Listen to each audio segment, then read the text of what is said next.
Hello and welcome, Forex fans. It's Rob from eXplore, and I'm here today with a game called Old World.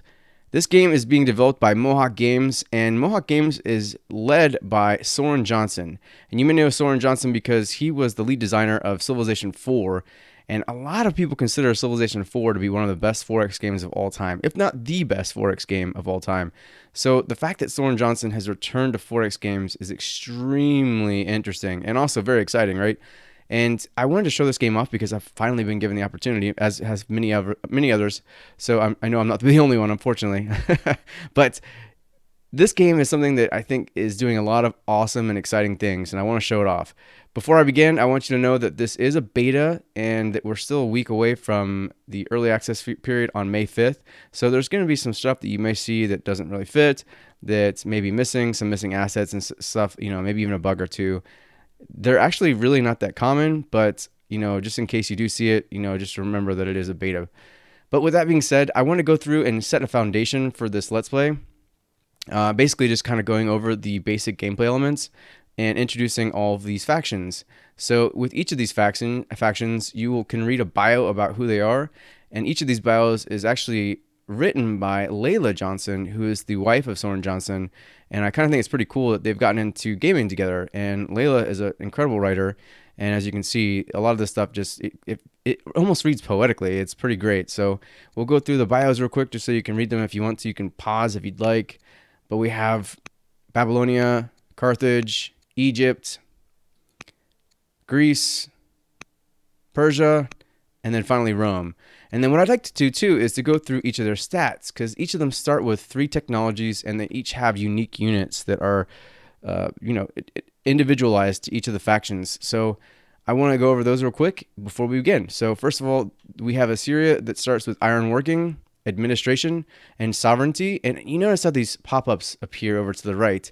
One of the great things about the UI is that you can hold shift and then come over here and start to basically explore these keywords here, which I think are great. So you can also, as you come through, you can click on them and that will keep them there. So then you're over here and you can click on any of these and they will also stay on the UI screen as well. So you can just kind of dig yourself a really deep hole for the keywords, and it really helps help you understand the terms of the game and how things work. And I really like it because you know what, honestly, if you just let go of shift, they're all gone.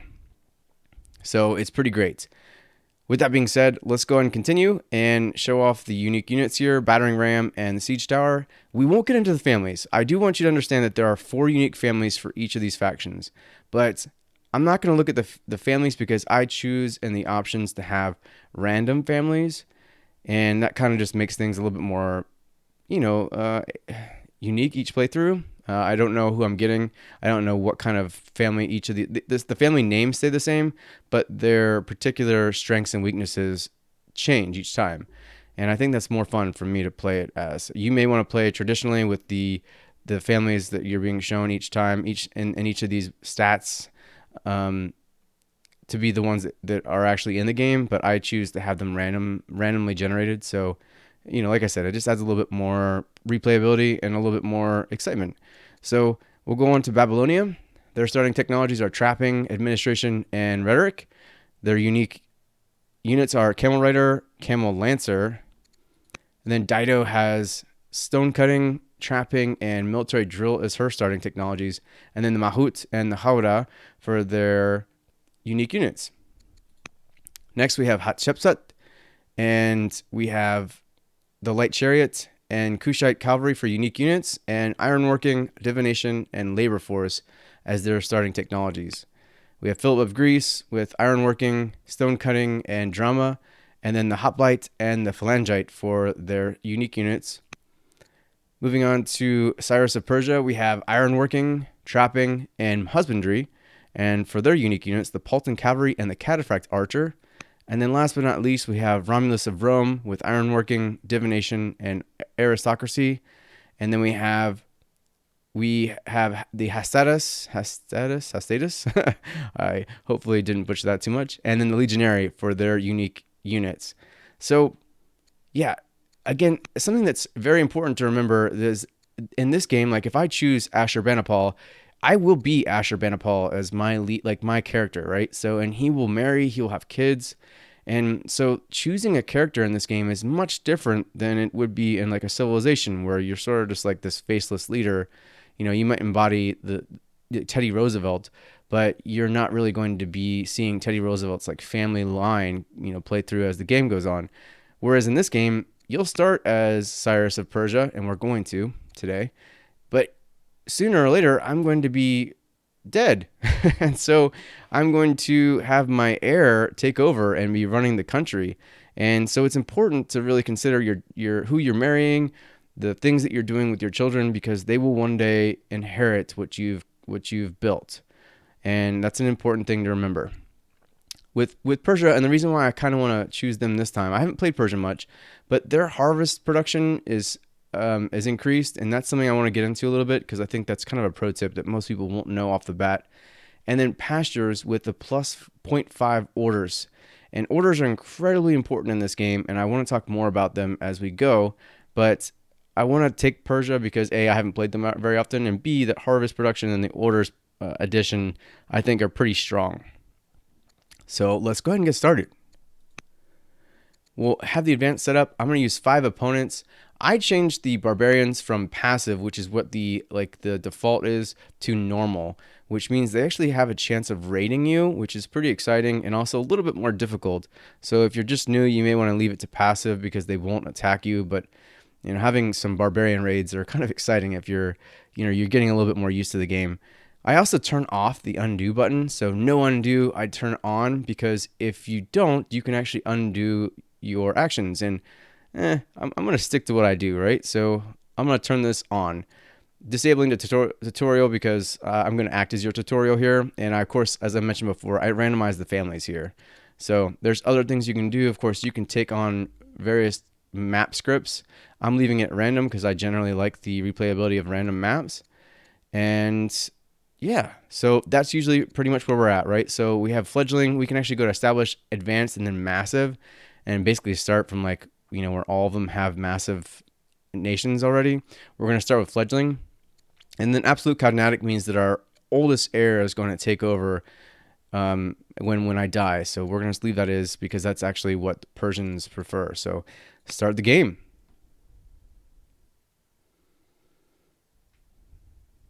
All right, and as you see, it's pretty quick. All right, so we're going to zoom out a little bit here. We're going to take a look at the lay of the land here for just a second. All right, before I begin, actually, we're going to go ahead and start. So let's talk about the families. As I mentioned before, I want to talk about families. So with each of your cities, you're going to found each of these cities with a family. And you can found more than one city with the same family. So it really depends on what your strategies are. But here with our capital, depending on who we choose to found our city, will depend on what kind of luxuries, what kind of bonuses we get from our capital city. And then each of the cities that particular family owns will have that same bonus, right? So unfortunately, though, if I choose the Sassanid family here, and then later on have a city with the Myronids, the bonuses I gain from the Sassanids won't apply to the Myronid families or their cities. So I just want you to understand that it's all cities that are owned by the Sassanid family that will gain these. At least that's from what I understand. With that being said, let's consider what we want here. So I think the main important parts in an early game is to get culture going, which is something you can find here, and also orders, which I believe you can gain here. So no, this is civic, sorry. And I don't have any families that will allow me to gain orders, which is kind of a bummer. We have 2 families that are kind of militaristic. You can tell by their training additions, their training rate. And they also have things like mounted units start with Saddleborn, which is an additional 20% strength. Their cities will always be connected, and that's something that we'll talk about here in a second. And then here with the other one, we have sniping, which gives them a 20% strength to ranged units, and additional or 100% output on camps and nets and stuff like that. But you can tell they're a little bit more militaristic because they gain the training rate up here. This here, the Sassanid family will gain culture +2 per year, which is good. as when you progress to a certain point with your city's culture, a positive event occurs, and it's usually pretty good for you. So you definitely want to keep that going.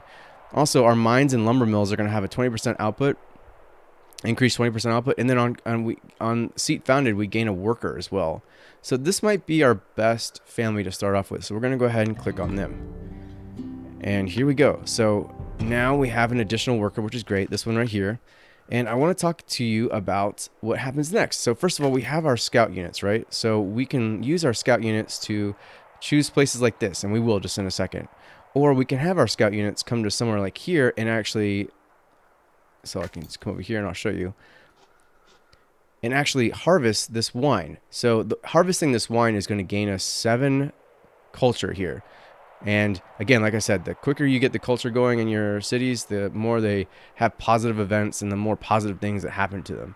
So what I'd like to say, and what I generally do, and a strong pro tip is that you want to use your scouts to go around and harvest as much as you can, right? So as I come through, I harvest. I can come down here maybe next turn and harvest this gold here, and that'll give me it'll give me gold, surprisingly enough.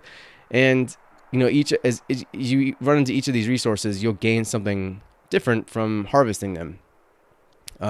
So it's important to go through as you see, you know, the various resources and use your scout to harvest them.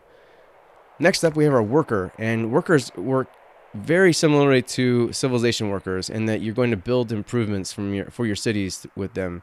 So with your starting city, you definitely want to get farm going, because the more food you have, the more growth you have, and the more growth you have, the more your borders expand, and you know, just basically the more things can work for you, and you also gain more citizens, and with that you can, you know, basically just increase production, increase everything really. So farms are good. Farms are very good to start off with. So I'm going to send my worker over here, and it looks like I don't have enough training orders to continue having him doing anything. So unfortunately, I'm not going to be able to move anybody else as a result. So that's another thing I want to talk about, something that we've spoken about in the past and something we talked about in the preview we had. These are your orders, right? So your orders are accumulated through legitimacy here. And then in legitimacy, you can gain through various events and basically just making yourself more of a legitimate leader through actions that you can take during events and during these goodie huts that we'll find here, and also through technology too. So you can gain training rates through your, you know, various technologies. Some of your technologies will increase your training rate and stuff like that. And you can also buy training rate too. So you can see right here, training rate, orders rate. You can use your training to buy orders. So for 100 training, I can buy an additional order. All right. That's not something I'm going to do right now, but sometimes that's really important, right? So like maybe you get this close to an enemy and you can't quite attack the enemy. So you use that some of that training to add an order, and then you can attack the enemy. So it's something to consider as you play the game. Let's go through some of the menus here. So first of all, we have our victory conditions. We haven't set any yet. We will choose those as the game goes on, but we're not there yet, so we're not going to go through that yet. Here's our inheritance, or basically like our family tree. And as we go through the game, we'll be able to see the various people that kind of end up in our family through, you know, marriage and having children, and even the occasional adultery. So we'll see that as we gain more people in our family. We can also change the laws here too, right? So I told you that primogeniture was what we were doing first. That does mean that the oldest heir takes over, but we can change that, right? So that the youngest takes is the inheritor. The lateral, meaning like siblings, dynastic, meaning the oldest direct line from the founder takes it, and then seniority means that the oldest dynasty member inherits it. So it's very, you know, it's you know, kind of old school, but it's very reminiscent of your Crusader Kings games and stuff like that. So let's come to the law screen. So these are laws that you can use your civics to adopt.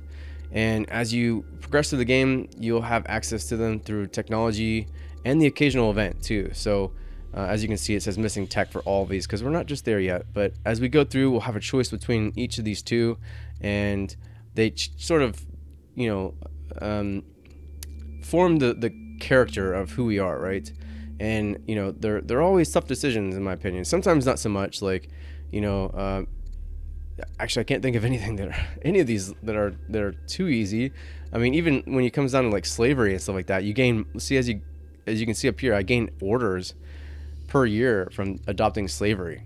And but the other side of it, I would gain 2 science per year if I used freedom. So it depends on what kind of person you are, what kind of empire you want to create. Are you going to be a warlike empire? Then you might want the orders, right? So we'll come to the religion screen here. You can adopt any of these 4 religions, and with the adoption of these 4 religions, you can then boost them and basically boost your empire by adopting other enlightenment, or basically like other skill tree points, basically, by utilizing more of your civics. So this one, I think this is still a work in progress because they haven't really come back to religion yet. I imagine that's going to be something that they really tackle in early access. Here at Game Log, we can kind of look back to see what's happened, when it happened, when we discovered certain technologies, when certain people died, when certain people took over, etc. Here's your tech tree. So it may look small to you, and it did at first to me, I'm not going to lie. But then I realized how long everything takes, first. Second of all, I also want you to know that when you are provided a choice every few turns, so like once you develop the first technology, and we'll talk about it here in a second because we're about to choose from a group of technologies, there's not always technologies that are going to be the primary choice that you want to make, because mixed and sprinkled in through these choices are also additions to like basically bonuses to your resources. Occasionally you can get a free unit. So like, I'll wait for just a second. We'll talk about it when we get the choice here in a minute. Here's our city screen, kind of our overview of our empire. Here's our map screen. I believe this is also a work in progress. Our help screen basically is an encyclopedia for all of the terms and everything that we might need help with. And then finally, our replay of the actions over the last year. So let's go ahead and choose our research, and let me talk more about this, okay? So each time you develop a research or a technology, you're going to be given a choice between 3 or 4 technologies that you can choose from. And like I said, occasionally one of these cards, and maybe even almost every time now that I think about it, is either like a bonus to a resource or a free unit. So occasionally I might get a free chariot or a free axe cutter or something like that, or axeman, I'm sorry. Or maybe I get a bonus to my iron or something like that. And occasionally, honestly, those are the better choices. So, as you progress through your tech tree, it's not always that you're just, beelining it for a particular technology. Not to mention that you don't always get the technologies that you want drawn up. So you can occasionally redraw your deck here. It requires a scholar leader, which I don't have. So my leader does not have the scholar archetype. But if you do have that, you can redraw it and then, have another, 3 or 4 options to choose from with your technology choice. So it's always a pretty tough choice, I'd imagine, from what I've played. And I've played a good 50 or so hours of this game so far. So we're going to go ahead and take this star, means it's recommended. We're going to go ahead and take this because the treasury is great. And I also like the idea of having a granary. So we'll go ahead and take that. And wait, before we move on, let's talk about the last little bit of the UI here. So first of all, we have our gold or our money rate up here. We're going to be getting just shy of 40 money or gold per turn. Here we have food, and each of these resources here, you can actually buy and sell. So here we have food. We can sell some of it to gain some money if we needed to. We have 400 iron, and we could sell some of that if we wanted to. We have 400 wood or lumber, and we could sell that too, or we can eventually buy it as well. And then we have stone. All right, so these are all used for a variety of things, whether they be buildings or units. And particularly, like once you have wood, you need them for archers and stuff like that. And then we have our science rate, so that's how quickly we're going to be getting through our tech tree. Our civics rate, which is going to be how we get through our laws and how we adopt certain religions and stuff like that. Our training rate, again, that's going to be how we use what we use to promote and upgrade our units, and also to buy back some orders. And then finally, we have luxuries. So luxuries provide various bonuses. In fact, this one here, the wine, would increase our culture and our food +2 for culture and +5 for food if we were to take it, and it's considered a luxury. So it would be something that we'd want to probably put a mine on. Actually, I think it's a farm as quickly as possible. So that is that part. And then finally, we have up here, we have the various things. Eventually, once we get spouses and heirs and stuff like that, we can use this to kind of see what people are involved in our life. We have our family screen, okay? We have our empire screen, and we'll see more as we meet them. We have our city screen, and it tells me what I'm building, and we'll get there just in a second. And then finally, we have our unit screen. Let's take a look at Persepolis. And what we can do here is we already have a settler queued up, and that's generally the way, in fact, every way it goes every time you play this game. You'll have a settler queued up. But with that, you want to consider what's next, right? So we could do our festival, which is going to increase our growth and reduce our discontent. So increase our growth, and our growth is down here. We'll see that in a second. And then it adds a festival, which can give us 1 culture per year. Or we could build a warrior. These are the 2 things that are recommended right now. And I'm going to go with festival because it's a good thing to get some growth started, and also to have the ability to add to our culture. Speaking of growth, we'll come down here, and once it gets to 100, we gain a new citizen. So we want those to be increased because it'll help us, colonize other places, and also we'll use citizens to work particular spots that we improve. We'll see that in the next few episodes.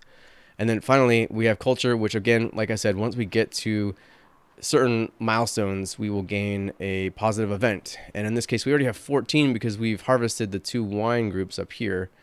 And if we build shrines and theaters, that's going to help us increase that rate. And then finally, we have our discontent.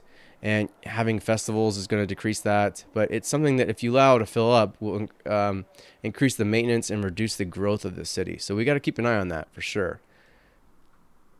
So that's pretty much the basics right now. So what I'd like to do is go ahead and hit the end turn. We'll play another turn or 2 and then call us an episode. This is basically just the foundation of what we got here. And then, of course, you have your events icons down here, and you can just right-click to dismiss, and we'll hit end turn.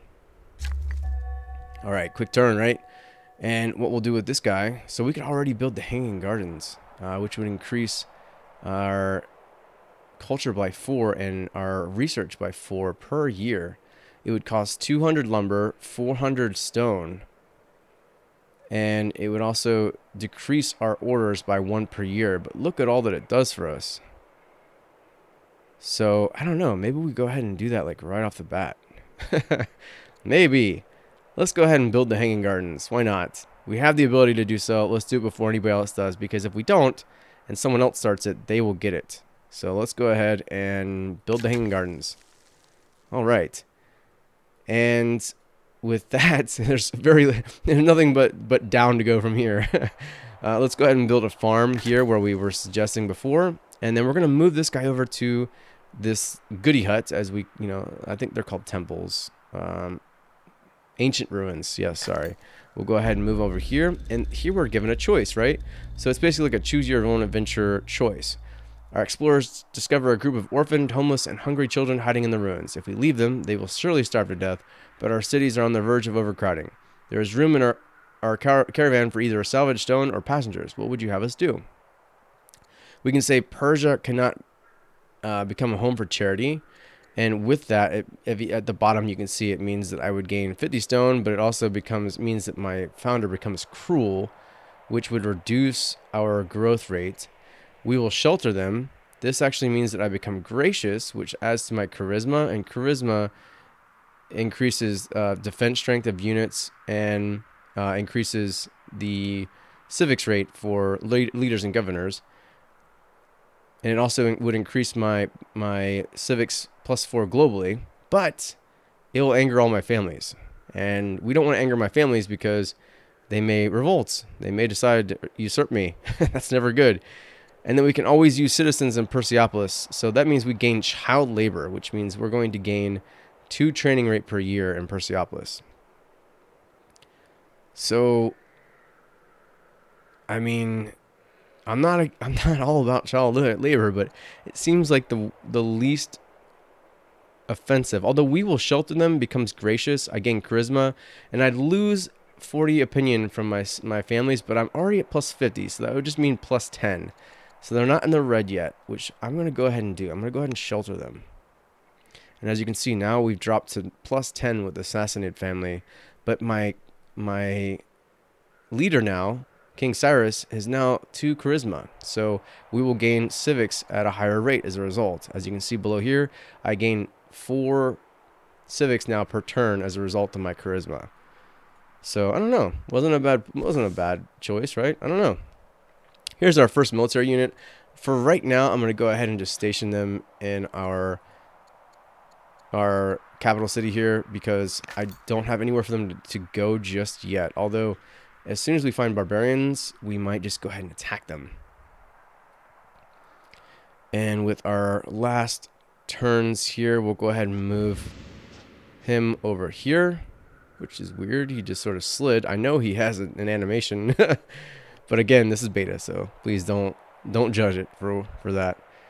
And yeah, that'll be our last movement of this turn. And with that, I'm going to go ahead and end this episode. So this was an introduction as best as I could to the general and basic principles of this game and kind of give you a feel for how the first couple turns play out. We're going to continue this Let's Play for quite some time because I am very eager to show this game off and to let everybody see what it is. And, you know, I just really enjoy the game, so it's kind of hard not to. With that being said, stay tuned for episode 2. This was Rob from eXplore, and until next time, guys, keep exploring.